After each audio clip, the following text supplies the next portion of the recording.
होत असलेल्या एक भाकर तीन चुली या कादंबरीचे लेखक. या पुस्तकाच्या फक्त 6 महिन्यात 5 आवृत्त्या प्रकाशित झाल्या आहेत. तसेच झी24 यांनी आयोजित केलेल्या महाराष्ट्राचा अप्रतिम महावक्ता स्पर्धेचे ते उपविजेते ठरले होते. 30हून अधिक पुरस्कारांनी त्यांना सन्मानित करण्यात आले आहे. तसेच आजपर्यंत 320हून अधिक कार्यक्रमांचे सूत्रसंचालन व 328हून अधिक काव्यसंमेलनात त्यांनी आपला सहभाग नोंदवला आहे. सरांच्या सगळं उलथावून टाकलं पाहिजे या काव्यसंग्रहास तब्बल 8 पुरस्कारांनी सन्मानित करण्यात आले आहे. आपल्या लिखाणाला ज्ञानपीठ मिळण्यापेक्षा माणसांची डोकी किती नांगरली गेली व सामान्य माणसांच्या जीवनात किती बदल झाला हे महत्त्वाचं आहे अशी विचारसरणी बाळगणाऱ्या आपल्या परीक्षकांना मी विनंती करते की त्यांनी आपले मनोगत व्यक्त करावे आणि तसेच निकालही जाहीर करावा.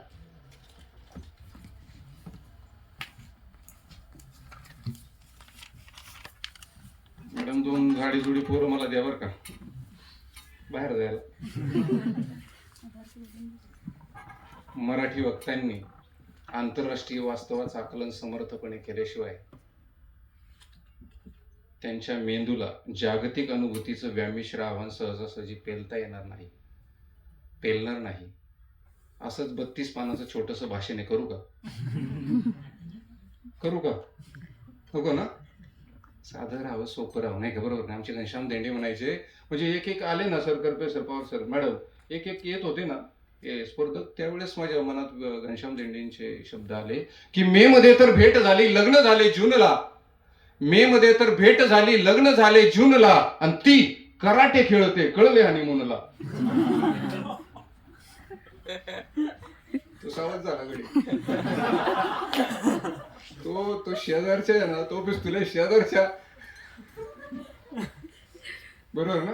सावध झाला, आता परत सावध झाला. असो, खूप छान स्पर्धा झाली. एक काळ असा होता की सीओपीओ जवळून जाताना मला वाटायचं की इंजिनिअरिंगला ऍडमिशन मिळायला पाहिजे, पण नाही मिळालं. मी जीपीपी ला घेतलं, मी इलेक्ट्रिकल इंजिनियर झालो. यात कोण आहे इलेक्ट्रिकल इंजिनियर?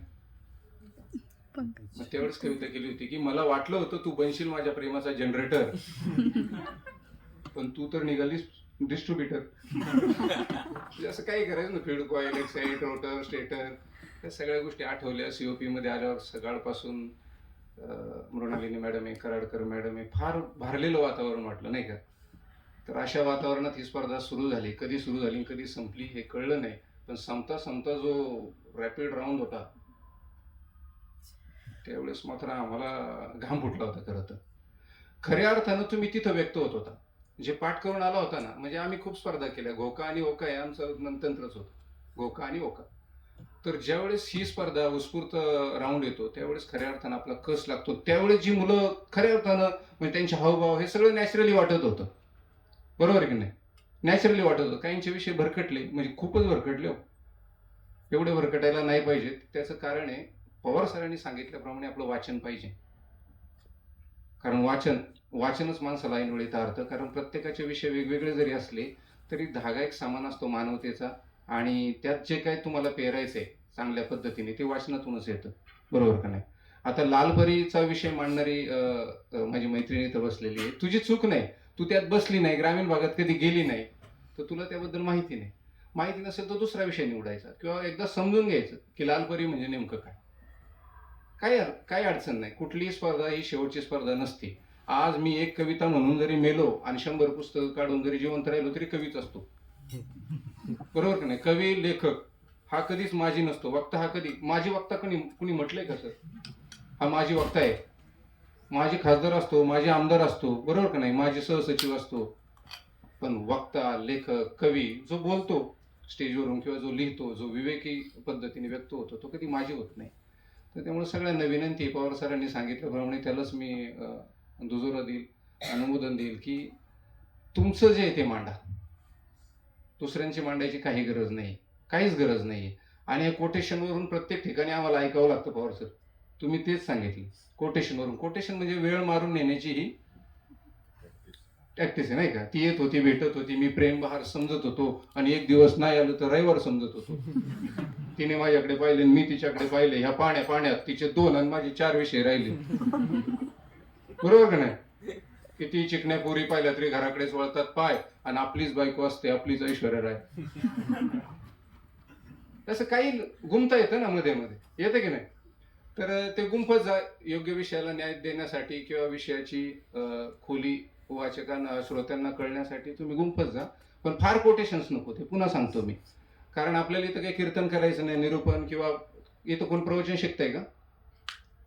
तर साधं बोलावं, साधं लिहावं, ह्या हृदयातून निघावं, थेट समोरच्याच्या हृदयाला जाऊन थेट भिडावं, एवढीच विनंती आहे. आणि आता जास्त बोललो तर तुम्ही मला हाणणार, त्याच्यामुळे थेट निकालाकडे आपण जाऊ. काय अंदाज आहे का तुम्हाला? काहीच नाही अंदाज.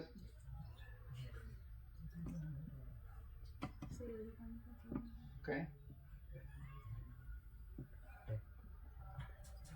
करायचं का जाईल? नक्की ना? तो राजकारणावर बोलणार कुठे? हाच आहे ना? वारशाला नटल्या 4-4 पुरी, बारामती छाती पाळण्याची दोरी. अरे वार कुस्तुल्या. मी म्हटलं ना सर, काही राजकारणी होणार आहेत, काही होणार आहेत.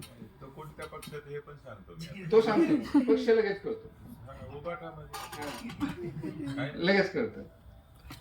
पण सामाजिक भान असलेले सुद्धा वक्ते येत आहे, ज्यांनी व्हल्चरचा उल्लेख केला वाईमध्ये, ज्यांनी ते गिधाडां संवर्धनाचं काम केलं. कुणी मुद्दा मांडला होता तो? असे सामाजिक भान असणारे युवक सुद्धा आपल्या देशासाठी गरजेचे आहेत, कारण आपल्या वक्तृत्वातून, आपल्या बोलण्यातून समाजासाठी आपण काय देतो हे फार महत्वाचं आहे. तर थेट निकालाकडे वळूया. आजच्या ह्या स्पर्धेमध्ये उत्तेजनार्थ म्हणून द्वितीय क्रमांक ज्याला किंवा ज्याला मिळालाय त्याचं नाव आहे रमेश कचरे, क्रमांक 23. तुझं नाव आत्ताच कळलं. आणि उत्तेजनार्थ मध्ये प्रथम क्रमांक ज्याला मिळालाय तो आहे पार्थ जोशी. हातवर करा, उभे राहा थोडं. टाळ्याचा सगळेच वाजवतात, जणू काही सगळ्यांनाच मिळालं, बरोबर ना? चल बसा, थँक्यू. आता दुसरं आडनाव जोशी नाहीये, त्याच्यामुळे आमच्यावर संकट टळलेलं आहे. कळलं ना तुम्हाला अर्थ बोलण्याचा? नाही तर परिस्थिती अशी घासून चालली होती की करपे सर म्हटलं दोघांनाही मिळालं तर आपलं काय खरं नाही, नाही का? आणि नाही मिळालं तरी त्यांचं खरं नाही गे. असो, ह्या रोमांचक स्पर्धेतला तृतीय क्रमांक पाटलाच्या यशने पटकावलेला आहे. हार्दिक अभिनंदन, हार्दिक अभिनंदन.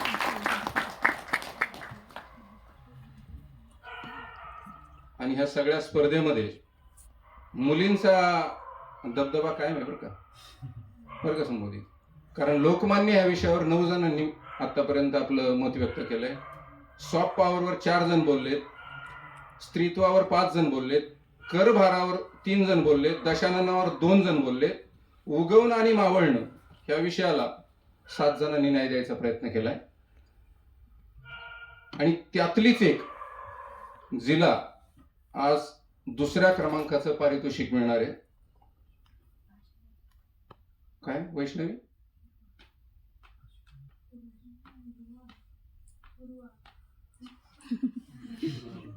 एकमेकींचं नाव घेतात म्हणजे किती मैत्री घट्टे बघा नाही.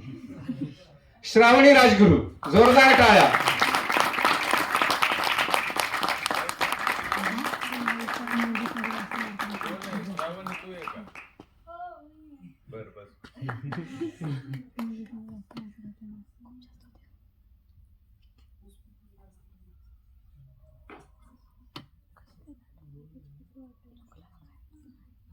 हा नंबर कोड बरोबर आहे का? नाव चुकलंय. कोड नंबर 11 आहे. जी मुलगी गळ्यात तुळशी माळ आहे तिच्या, पूर्वा काने. हा, जी पहिल्यांदा आली होती. इथे तू नाव जे लिहिलंय ते मी बोललो सर, ते माझं बघण्यात चुकलं. ओके. काय नाव आहे? पूर्वा काने. पूर्वा. कोड नंबर 11 पूर्वा काने. जी नाहीये, ती गळ्यात माळ होती, मला आठवते सांगा. 11 नंबर ना, बरोबर. इथे नाहीये पण तिचं हार्दिक अभिनंदन.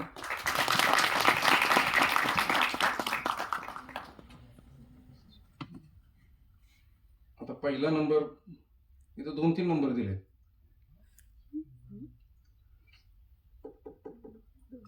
कोण असेल अंदाजे?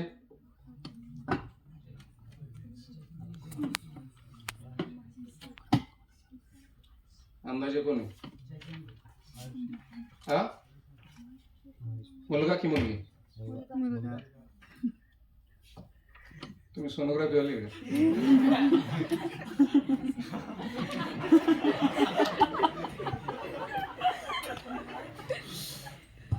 असो, आनंद होतच नाही का?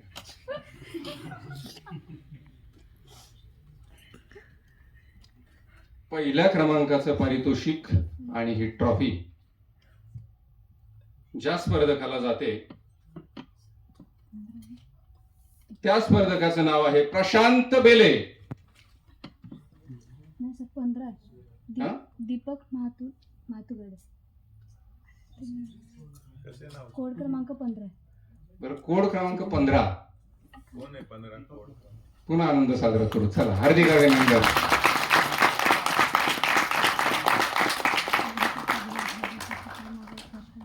टेलिप्रॉम्प्टरची चूक आहे, यात माझी काही चूक नाही, मला माफ करा. कळलं का? ही माझी चूक नाही, हिच्याकडे पाहिजे.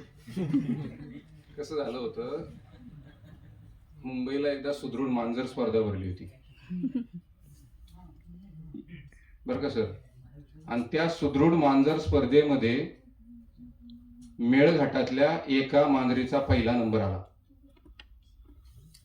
त्या मांजरीचा मालक ज्यावेळेस खाली उतरला ना, त्याला म्हटलं तुमच्या इकडं माणसांना खायला प्यायला नीट नाही, हे मांजर एवढं दष्टपुष्ट कसं काय? तर ते काय म्हटलं माहिती का बेन? ते म्हटलं त्याचं काय साहेब, सुदृढ मांजर म्हणून आम्ही कुपोषित वाघच पाठवून दिला होता. त्यामुळे मला खेदानं म्हणावं वाटतं की आपल्या इथं फक्त 500 रुपये खाल्ले ना की अटक करून येरवड्यात पाठवतात. आपल्या इथं फक्त 500 रुपये खाल्ले ना की अटक करून येरवड्यात पाठवतात, आणि 500 कोटी खाल्ले ना की खासदार म्हणून संसदेत बसवतात. त्यामुळे जे काय आहे, सकस असावं, निरस असावं. कोल्हापूरला जसे आपल्या दारात म्हशी येतात, दूध काढायचं, प्यायचं, पैलवान व्हायचं, तसंच वाचायचं. पवार सरांनी सांगितल्याप्रमाणे, करपे सरांनी सांगितल्याप्रमाणे तुम्हाला एवढं चांगलं उत्तुंग व्यक्तिमत्व इथं लाभलेलं आहे. मृणालिनी मॅडम यांची फार मोठी उत्तुंग सेवा आहे ज्ञानदानाच्या आणि ह्या टेक्निकल क्षेत्रामध्ये, फिजिक्स क्षेत्रामध्ये, संशोधन कार्यामध्ये. कराडकर मॅडम यांची सुद्धा प्रदीर्घ सेवा आहे. असे उत्तम गुरु तुम्हाला लाभलेले आहेत. तिथं अतिशय चांगलं वातावरण लाभलेलं आहे. ह्या वातावरणाचा फायदा घ्या, चांगलं वाचन करा, अभ्यास करा, आणि मग जगाला उद्बोधन करा. ह्याच नोटवर थांबतो. धन्यवाद.